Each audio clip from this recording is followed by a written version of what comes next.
श्री कुंज बिहारी श्री हरिदास। तो आज मैं आपको लड्डू गोपाल जी की एक ऐसी लीला सुनाने जा रही हूँ जिसे सुनकर आप खुश तो बहुत होंगे, परंतु यह जानकर हैरान भी होंगे कि हमारे कान्हा जी ऐसी भी लीलाएं करते हैं। वैसे तो उनकी बहुत सी लीलाएं हैं जो अभी जानना बाकी है, परंतु आज हम सिर्फ इस लीला पर गौर देंगे। तो आइए हम आपको वह लीला सुनाएंगे जिसे सुनने के लिए आप हमारी इस वीडियो में आए हैं। तो वीडियो को अंत तक ज़रूर देखिएगा। आइए शुरू करते हैं। एक सेठ थे, वह कृष्ण के बहुत बड़े भक्त थे। भगवान की आराधना करते, ईश्वर से प्यार करते थे। एक दिन उनके मन में आया कि लड्डू गोपाल घर पर होने चाहिए, तो वह पास के बाज़ार से लड्डू गोपाल जी खरीद कर घर लेकर आए और जाकर सेठानी को बोला कि यह लड्डू गोपाल है और उनको सारी सेवा के नियम बताए कि तुम्हें इनको सुबह उठकर स्नान करवाना है, भोग लगाना है और अच्छे अच्छे वस्त्र पहनाने हैं। यह सब उन्हें बताया और कहने लगे, इनसे बातें भी की जाती है, तुम इनसे बात करोगी ये भी बातें करेंगे, अगर तुम भोग लगाओगी तो भोग ग्रहण भी करेंगे। यह सेठानी बोली ठीक है, परंतु मन ही मन सेठानी सोचने लगी कि पहले काम कम थे जो यह काम और एक और दे दिया। अब सेठ जी श्रद्धा से पूजा आराधना करते। कुछ दिन के लिए सेठ जी को बाहर जाना पड़ा। जब बाहर जाना पड़ा तो ठाकुर जी की सेवा का जिम्मेदारी वह सेठानी जी पर दे गए। सेठ जी बोलकर गए थे कि लड्डू गोपाल का ध्यान रखना, उनका बिल्कुल नियम से ही सब कुछ करना। परंतु सेठानी को तो आदत ही बड़ी खराब थी, उसके जीवन में कोई नियम ही नहीं था।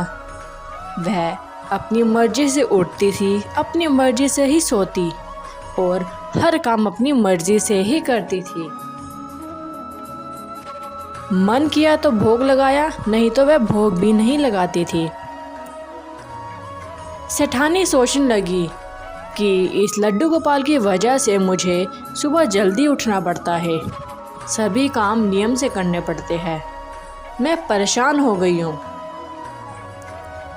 तो सेठानी जी ने ऐसा कुछ किया जिसे सुनकर आपकी आंखों से आंसू आ जाएंगे कि ऐसा भी कोई हमारे छोटे से लड्डू गोपाल जी के साथ कर सकता है। तो सेठानी जी ने उन लड्डू गोपाल जी को अपने बगीचे में दबा दिया मिट्टी में और सोचा जब सेठ जी आएंगे तब बोल दूंगी लड्डू गोपाल चले गए, कोई उठाकर ले गया। कुछ दिन बाद सेठ जी आए।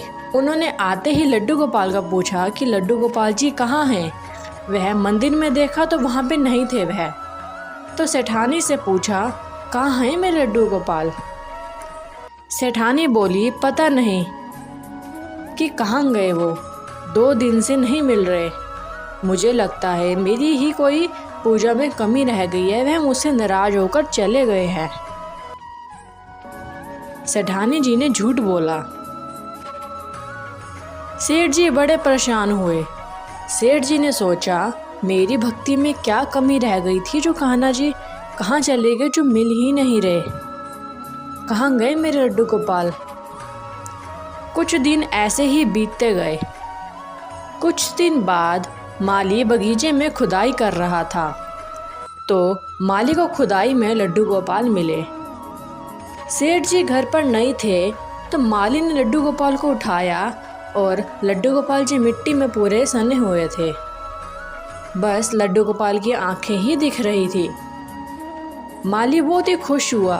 वह भागकर सेठानी के पास गया और उसको बोला, देखो सेठानी जी, खुदाई में लड्डू गोपाल जी की विग्रह मिली है, हमें भगवान जी मिले।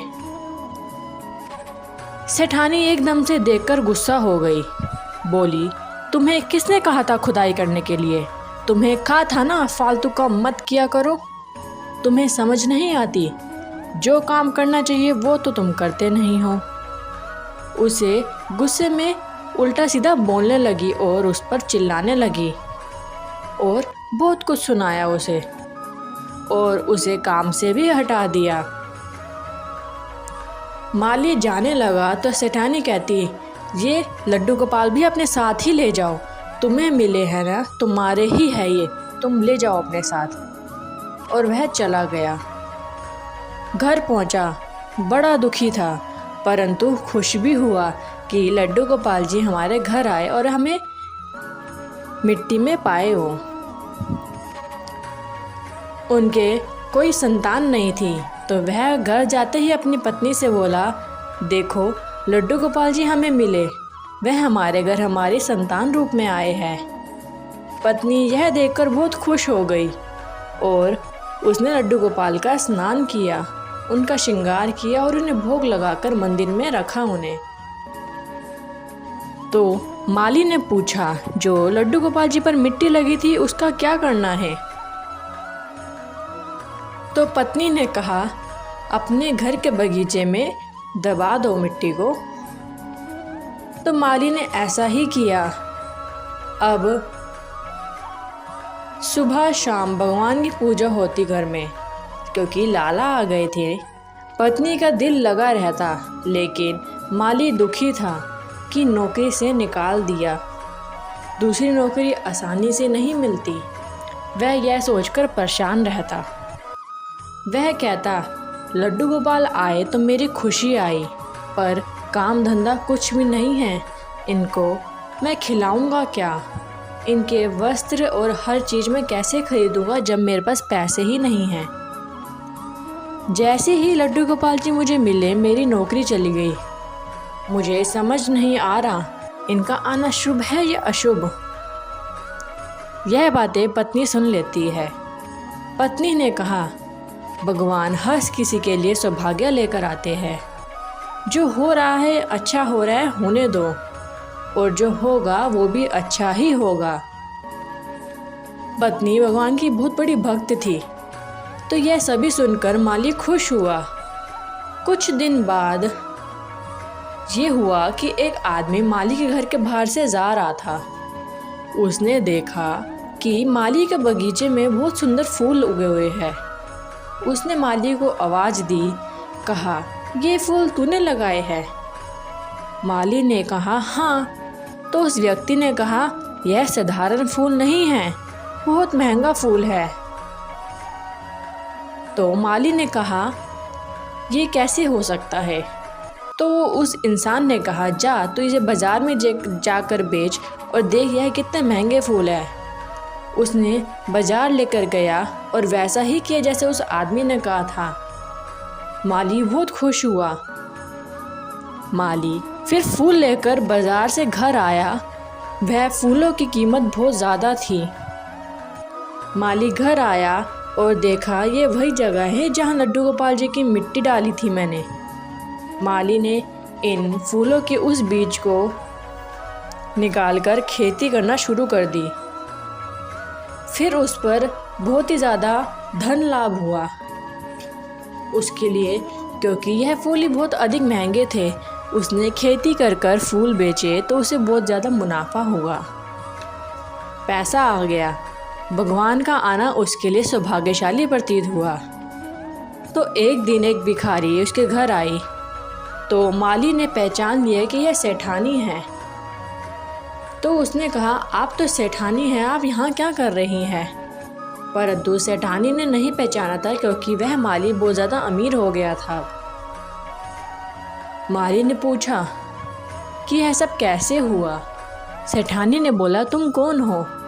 तो माली ने सारी कहानी सुनाई कि मैं वही हूँ जो आपने मुझे घर से निकाल दिया था, और लड्डू गोपाल जी की कृपा से आज मैं ऐसा बन पाया हूँ।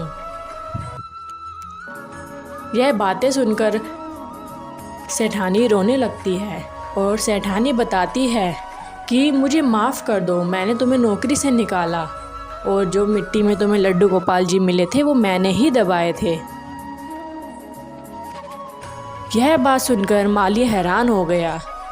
सेठानी कहती है कि लड्डू गोपाल जी के जाने के बाद सेठ जी का भी देहांत हो गया। वह उनका विग्रह उनसे दूर नहीं रह पाए और मेरे बच्चों ने भी मुझे बाहर निकाल दिया। तो माली कहता है, कोई बात नहीं, यह सब दिया हुआ तो लड्डू गोपाल जी का ही है। आप हमारे साथ रहिए, अपना जीवन यहाँ व्यतीत करिए। तो दोस्तों, जीवन में आप जब भी कोई संकट में घड़ी में हो, तब कोई न कोई आकर आपको ज़रूर सलाह देता है कि ईश्वर की आराधना करें। आपको कोई किसी तरह की भी सलाह दे, उसको ज़रूर सुने, क्योंकि आप जब संकट में होते हैं, ईश्वर पर आपकी आस्था होती है, तो ईश्वर किसी रूप में आकर आपको ज़रूर संदेश देते हैं, चाहे वो भाई हो, दोस्त हो या कोई पड़ोसी हो। तो संकट की घड़ी में हर किसी की सलाह ज़रूर माने। वीडियो आपको अच्छी लगी हो तो प्लीज़ लाइक शेयर कमेंट ज़रूर करिएगा और कमेंट में राधे राधे लिखना ना भूलिएगा। राधे राधे। मिलते हैं अगली वीडियो में।